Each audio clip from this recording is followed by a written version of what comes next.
నమస్తే చౌరస్తా న్యూస్ కి స్వాగతం. ముందుగా ముఖ్యాంశాలు. న్యూఢిల్లీలో పవిత్ర పిప్రాహ్వా అవశేషాల అంతర్జాతీయ ప్రదర్శనను ప్రారంభించిన ప్రధాని మోదీ.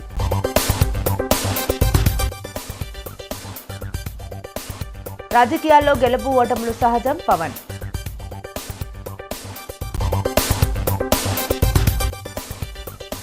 శ్రీ గోవిందరాజస్వామి ఆలయ ఘటన దారుణం. భూమన కరుణాకర్ రెడ్డి.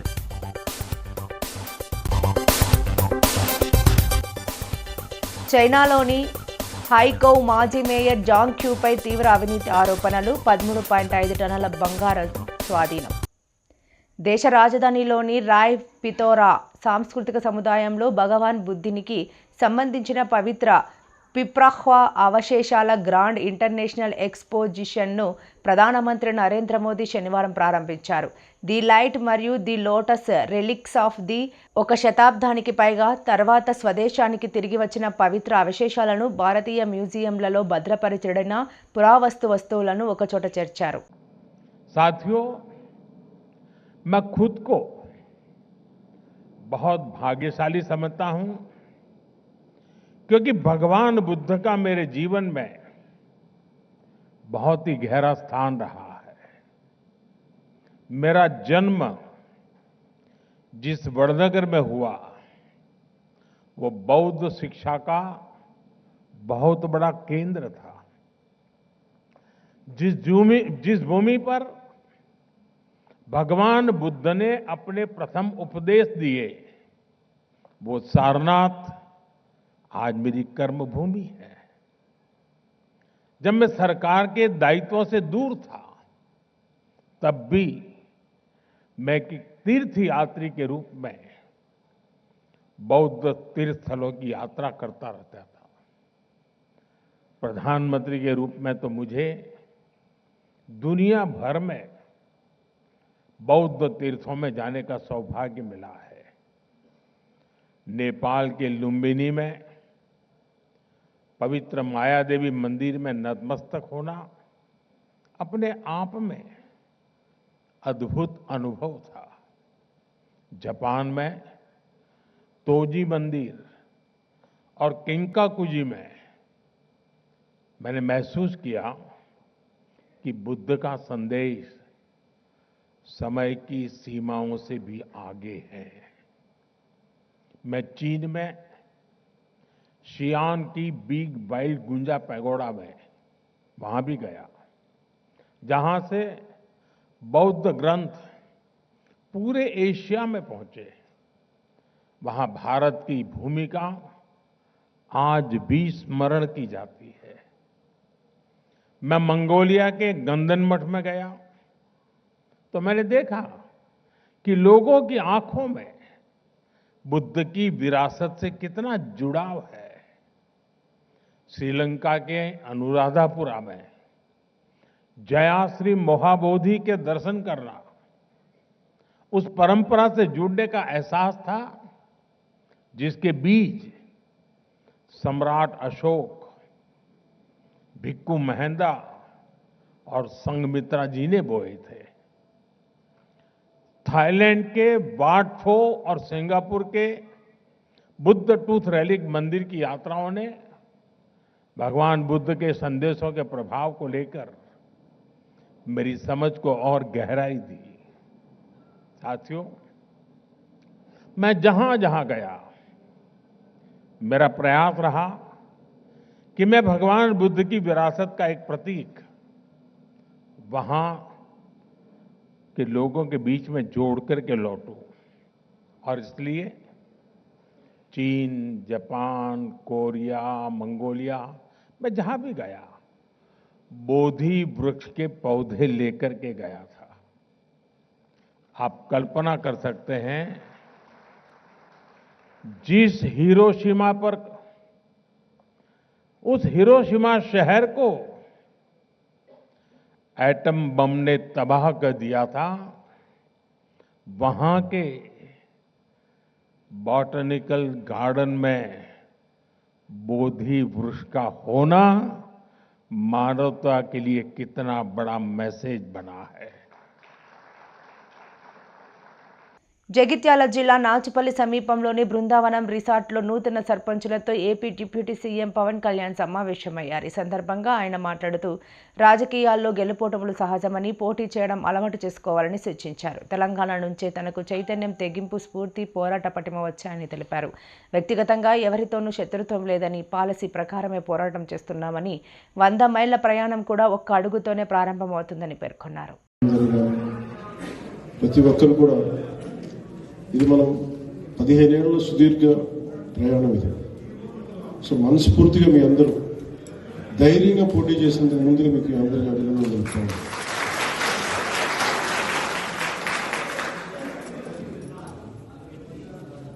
నాకు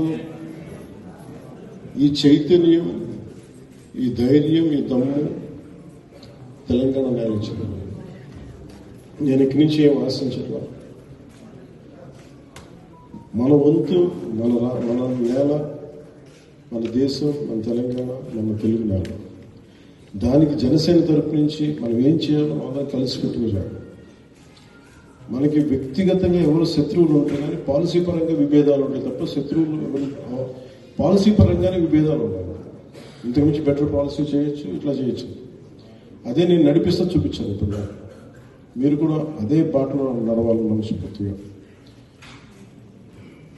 అంటే మీరు ప్రజలకి చాలా కొత్త నాయకత్వం కావాలి.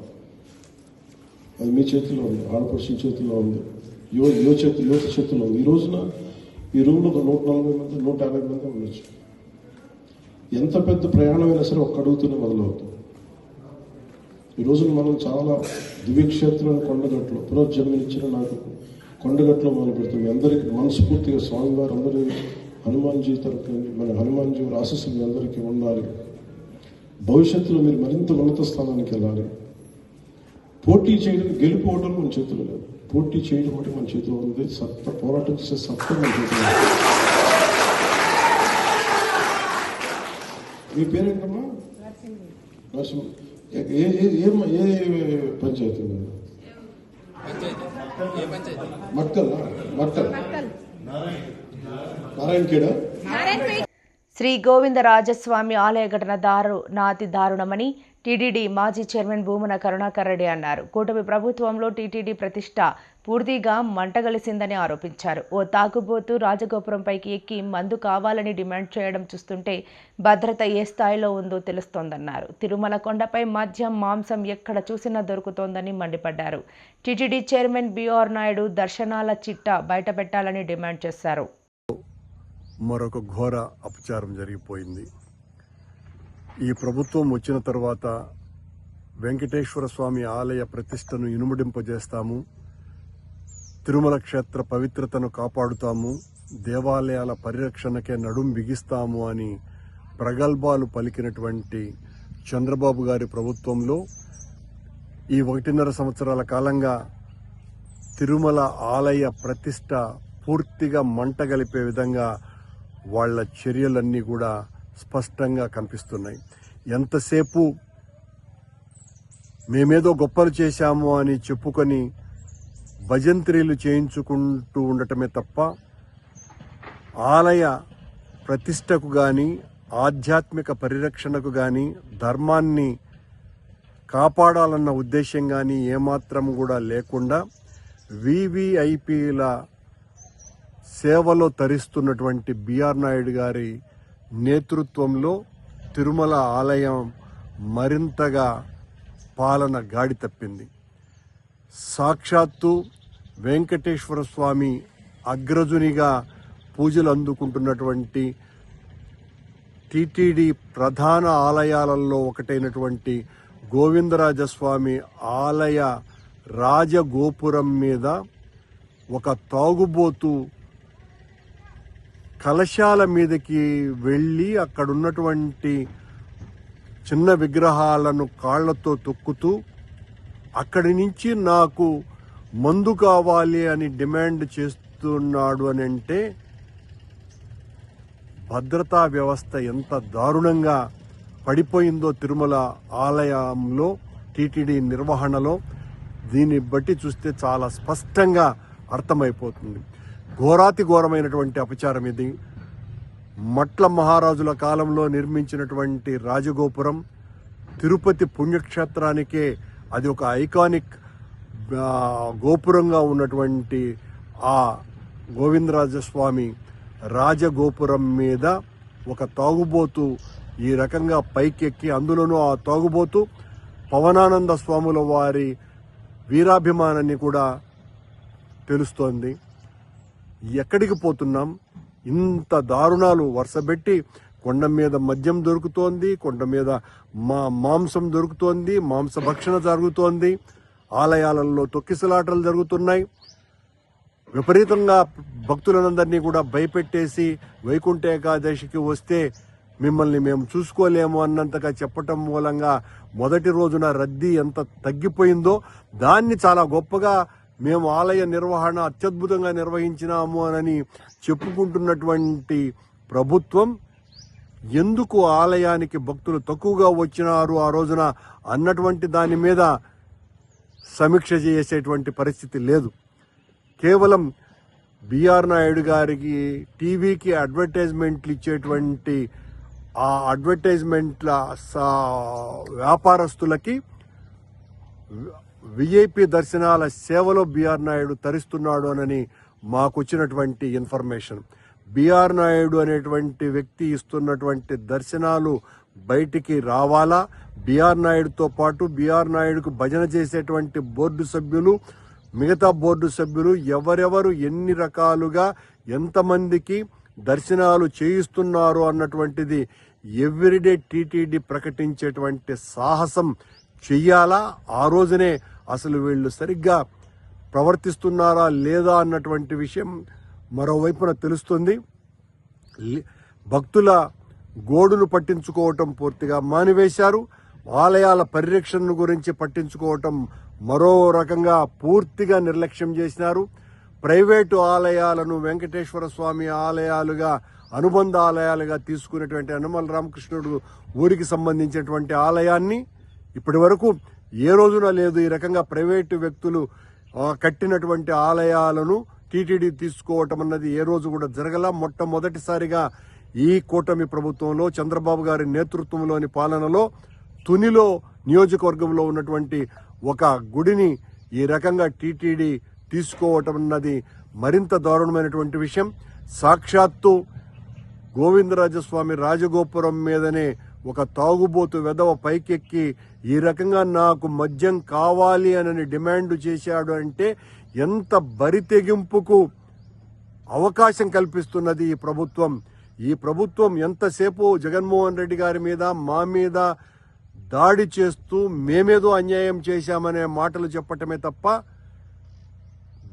ఇప్పుడు జరుగుతున్నటువంటి వాటిల్ని ఏ రకంగా ఈ తప్పుల్ని సరిదిద్దుకోవాలా అన్నటువంటి ఆలోచన ఏమాత్రము కూడా చేయకపోగా దానికి పరాకాష్ఠగా ఈరోజు సాక్షాత్తు 1000 సంవత్సరాల క్రితమే 1000 సంవత్సరాలకు పూర్వమే తిరుపతిలో వెలసినటువంటి గోవిందరాజ స్వామి ఆలయ రాజగోపురం మీద తాగుబోతు ఎక్కి వీరంగం చేయటం అన్నది మొత్తం భక్తుల మనోభావాలన్నింటినీ కూడా పూర్తిగా దెబ్బతీ. శనివారం శ్రీకాకుళం స్వాతంత్ర సమర యోధుల స్మృతి వనంలో ఆదర్శ మహిళా ఉపాధ్యాయురాలు సావిత్రిబాయి పూలే విగ్రహానికి ఘనంగా నివాళులు అర్పించారు.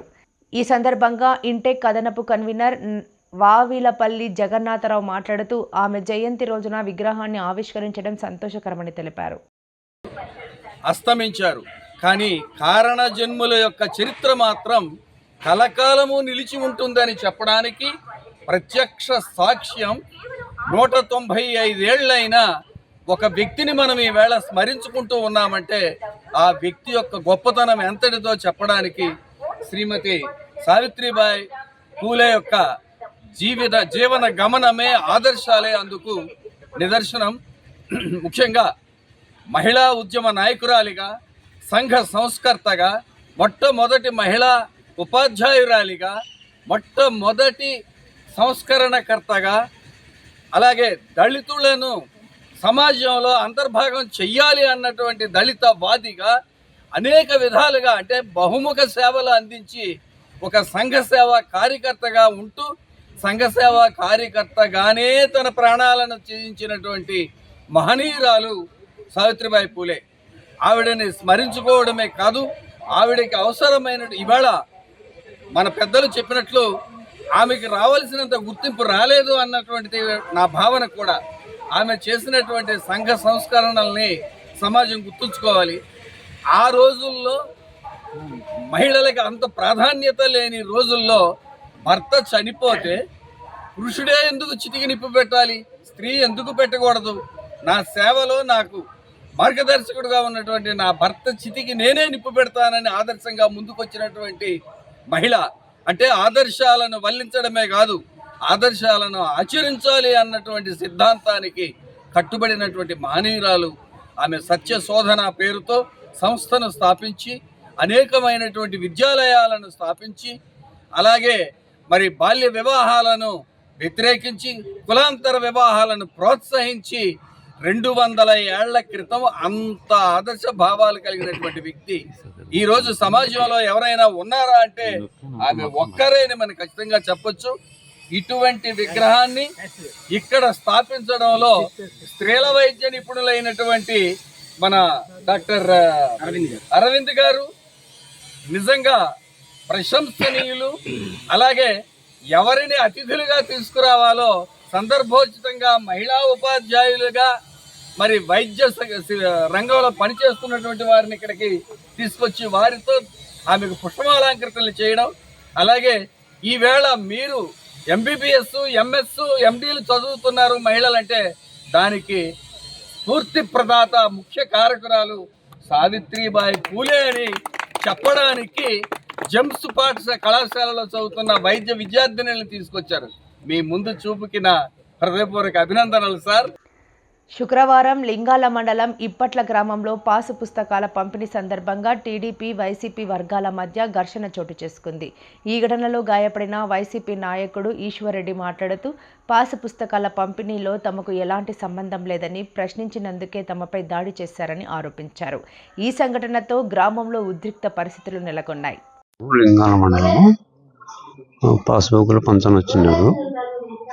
మా వారిది 2 ఎకరాల పాస్బుక్ ఉంటే 50 సెంట్లే మిగిలింది. దాంట్లో అధికారులు కాకుండా ఇప్పటి నుంచి పందిర్లపల్లె ఓవులరెడ్డి, పందిర్లపల్లె మనోహర్ రెడ్డి వచ్చినారు. వాళ్ళు ఏమీ కాదు, అధికారులు కాదు,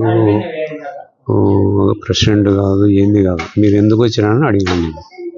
మేము వాళ్ళ అధికారులను అడుక్కుంటాం కదా, బుక్కులు మాకు బాధ ఉంటుంది, 1.5 ఎకరం పోయింది మాది అంటే నన్ను దమ్మన పడి తన్నాడు. అదే జరిగింది, గలాడు జరిగింది, కొట్టినాడు నన్ను. అధికారులు ఉన్నారు, మండల ఇన్ఛార్జి ఉన్నాడు. వాళ్ళు పోయినారు. వాళ్ళు పోయినాక వీళ్ళు నేను పులివెందుల నుంచి పోయినాను బుక్కులు తీసుకోవాలి. వీళ్ళు కానిచ్చినారు, అధికారులు లేరు, ఎవరు లేరు. నేను పులివెందులకు వచ్చి పోయాలకు వాళ్ళు ఉన్నారు. మీకేం సంబంధం, మీరు ఎందుకు వచ్చారని అడిగిన దానికి నన్ను కొట్టవచ్చు. మాది బుక్ పోయింది, ఇట్లా 1.5 ఎకరం తగ్గిపోయింది, మేము వాళ్ళని అడుక్కుంటాం కదా, మీరు ఎవరు అడగాలి, మీరు ఏమని అడగాలి మనం ఏమని అడిగాం. దానికి కొట్టాను. ప్రజా దర్బార్కు పోటెత్తిన అర్జీదారులు. ప్రజల దగ్గరికి ప్రభుత్వం రావాలి, అదే మా నినాదం. చెప్పింది చేసి చూపించే కూటమి ప్రభుత్వం ఇదే. కోఆర్డినేటర్ కటకంశెట్టి వెంకట ప్రభాకర్. ప్రజా సమస్యల పరిష్కారం కోసం ప్రతిష్టాత్మకంగా కాకినాడ రూరల్ నియోజకవర్గం కోఆర్డినేటర్ కటకంశెట్టి వెంకట ప్రభాకర్ ఆధ్వర్యంలో శుక్రవారం కరప మండలం అరట్లకట్ల గ్రామంలో పెద్ద ఆంజనేయ స్వామి గుడి వద్ద ప్రజా దర్బార్ నిర్వహించారు. ఈ సందర్భంగా ఆయన మాట్లాడుతూ ఆంధ్రప్రదేశ్ ముఖ్యమంత్రి నారా చంద్రబాబు నాయుడు, తెలుగుదేశం పార్టీ రథసారథి మంత్రి నారా లోకేష్ బాబు, కాకినాడ రూరల్ ఎమ్మెల్యే పంతం నానాజీ ఆదేశాల మేరకు ప్రజా దర్బార్ నిర్వహించడం జరిగింది. ప్రధాన సమస్యలు పీఎం కిసాన్ డబ్బులు పడడం లేదు, దీపం పథకంలో వర్తించట్లేదని, ఉద్యోగ ఉపాధి అవకాశాలు, ఇళ్ల స్థలాలు, డ్రైనేజీ నిర్మాణం, వైద్య సహాయం, బియ్యం కార్డు మంజూరు, కార్డుల్లో పేరు మార్పులు, చేర్పులు, పెన్షన్లు వంటి అంశాలపై మొత్తం 143 వినతులు అందాయి. వాటిలో పలు సమస్యలు వెంటనే పరిష్కరించగా సంబంధిత అధికారులతో మాట్లాడి సమస్యలు పరిష్కరించడం జరిగింది. ఈ కార్యక్రమంలో రాష్ట్ర గౌడ కార్పొరేషన్ డైరెక్టర్ మట్టా ప్రకాష్ గౌడ్, కాకరపల్లి చలపతిరావు, కౌజు నెహ్రూ, ఏటుకూరి నాగమణి, కంచిమూర్తి లావణ్య, పొదరపు ఉమా, గూడాల లోబరాజు, దబులూరి కృష్ణకాంత, జనసేన గ్రామ అధ్యక్షులు బత్తుల సతీష్, ఎర్రమాటి మార్కండేయులు, మందరపు చిట్టిబాబు, సవరపు సత్తిబాబు, వేగుల రామకృష్ణ, కురుకురి గోపాలకృష్ణ, మడపల్లి ప్రకాష్, ఎర్రమాటి శ్రీను, కూటమి నాయకులు తదితరులు పాల్గొన్నారు. మరి ఈరోజు కాకినాడ రూరల్ నియోజకవర్గంలో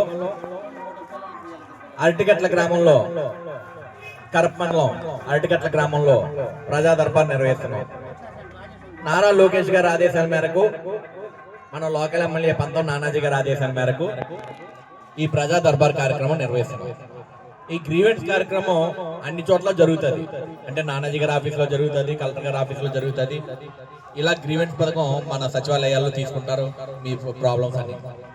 కానీ చంద్రబాబు నాయుడు గారు నిత్యం మమ్మల్ని ప్రజల్లోనే ఉండమంటున్నారు, ప్రజా సమస్యల మీద పోరాటం చేయమంటున్నారు. అందువలన యాక్చువల్గా మేము తెలుగుదేశం పార్టీ ఆఫీస్లోనే నిర్వహించేవాళ్ళం ఇదివరకు. కానీ ఇప్పుడు ఊరూరు వచ్చి ప్రతి శుక్రవారం కూడా ప్రజా దర్బారు మన ఊర్లో లోకల్ గ్రౌండ్ లో చేద్దామనే ఉద్దేశంతో మేము ఊరు వచ్చి ఈ రోజు ప్రజా దర్బార్ నిర్వహించి మీ దగ్గర అర్జీలు తీసుకుంటాం. మీకు అవ్వని పనులు ఉంటే తక్షణం మేము ఫోన్లు మాట్లాడి ఎమ్మెల్యే గారికి చెప్పి ఫోన్లు మాట్లాడి మీ సమస్యలకి 100% మేము తీర్చే విధంగా వెళ్తున్నాం. తీరలేనివి అయితే మేము చెబుతున్నాం, వాటి దారి తీర్చే విధంగా అంటే ఇక్కడ వాళ్ళు సెట్ అయిన ఆఫీసర్లను కూర్చోబెట్టి మీ సమస్యల మీద మేము అన్ని మాట్లాడుతున్నాం. ఈ రోజు చంద్రబాబు నాయుడు గారు ఎంత ఆర్థిక శోభ ఉన్నా గవర్నమెంట్ ని మరి చక్కగా పవన్ కళ్యాణ్ గారు, చంద్రబాబు నాయుడు గారు తీసుకెళ్తున్నారు.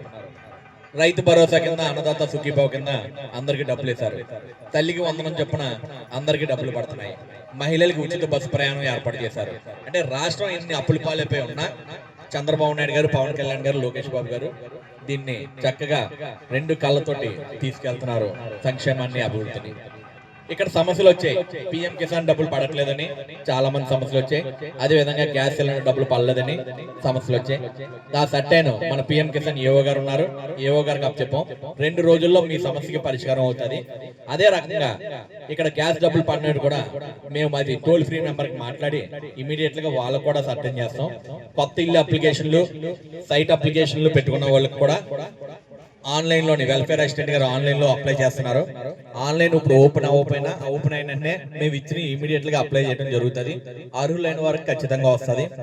3 సెంట్ల భూమి ఖచ్చితంగా వాళ్ళకి ఇచ్చే దిశగా కూటమి ప్రభుత్వం ముందుకు వెళ్తుందని చెప్పి మీ అందరికీ తెలియజేస్తున్నాను. ఇంకా మీకు ఇక్కడ సమస్యలు, మీరు ఇచ్చిన అప్లికేషన్లు ఇక్కడ మా లోకల్ లీడర్లు మార్కండేయులు గారు, అదే విధంగా జనసేన నాయకులు సతీష్ గారు, కూటమి నాయకులు ఇక్కడ అందరూ కలిసే ఉంటారు. మీరు ఇచ్చిన సమస్యలు ఏమైంది ఫీడ్బ్యాక్ వాళ్ళు మీకు తెలియజేస్తారు. ఈ వారంలో మీకు సమస్య అవ్వకపోతే కనుక వీళ్ళు నాయకులు మళ్ళీ మా దగ్గర తీసుకొచ్చి దాన్ని ఇమీడియట్ గా చేసే విధంగా మేము ముందుకు వెళ్తామని చెప్పి మీ అందరికీ మాటిస్తున్నామమ్మా. అదే విధంగా కొంచెం దీర్ఘకాలికంగా ఉన్న పిల్లలకి కూడా వచ్చాయి. అది సీఎం గారి దృష్టిలో పెట్టి అది ఇమీడియట్ గా పెన్షన్ వచ్చే ఏర్పాటు చేస్తామని చెప్పి మీ అందరికీ మాటిస్తున్నాను. ఇటువంటి కార్యక్రమాన్ని మీరు అందరూ యూజ్ చేసుకోవాలి. అరటిగట్ల గ్రామస్తులే కాదు, చుట్టుపక్కల కాకినాడ రూరల్ నియోజకవర్గ ప్రజలందరూ కూడా యూజ్ చేసుకుని మీ దగ్గరికి పాలన దగ్గర మీ దగ్గరికి ప్రజల దగ్గరికి వస్తుంది. చంద్రబాబు నాయుడు గారు దోచుకునే నాయకుడు కాదు, దాచుకునే నాయకుడు కాదు, పంచిపెట్టే నాయకుడు. అందువల్ల మీ దగ్గరికే పాలన వస్తుంది. కాబట్టి మీరందరూ కూడా తెలిసిన వాళ్ళకి, తెలియని వాళ్ళకి, శత్రువుకి, మిత్రువుకి అందరికి కూడా తెలియజేసి మరి ఈ కార్యక్రమాన్ని అందరూ వినియోగించుకోవాలి. లోకేష్ బాబు గారు ఈ కార్యక్రమాన్ని ప్రతి శుక్రవారం చేయమన్నారు. మేము ప్రతి శుక్రవారం ఒక్కొక్క గ్రామంలో కానీ. చైనాలోని హైకో మాజీ మేయర్ జాంగ్ క్యూపై తీవ్ర అవినీతి ఆరోపణలు వచ్చాయి. దర్యాప్తులో భాగంగా జాంగ్ క్యూ వద్ద ఏకంగా 13.5 టన్నుల బంగారం, 23 టన్నుల నగదుతో పాటు విదేశాల్లో విలాసవంతమైన భవనాలు, కార్లు ఉన్నట్లు అధికారులు గుర్తించారు. ప్రభుత్వ భూ ఒప్పందాలు, కాంట్రాక్టుల ద్వారా బిలియన్ల డాలర్ల మేర లాంఛాలు పొందినట్లు నిర్ధారించారు. త్వరలోనే జాంగ్ క్యూను మరణశిక్ష విధించనున్నట్లు సమాచారం. వార్తలు ముగించే ముందు ముఖ్యాంశాలు మరోసారి.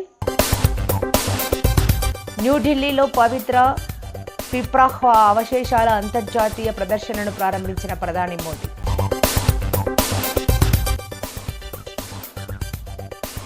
రాజకీయాల్లో గెలుపు ఓటములు సహజం, పవన్.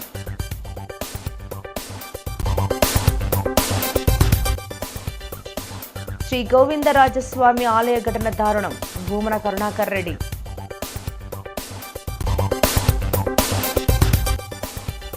చైనాలోని హైకో మాజీ మేయర్ జాంగ్ క్యూపై తీవ్ర అవినీతి ఆరోపణలు, 13.5 టన్నుల బంగారం స్వాధీనం. ఈ వార్తలు ఇంతటితో సమాప్తం. నమస్కారం.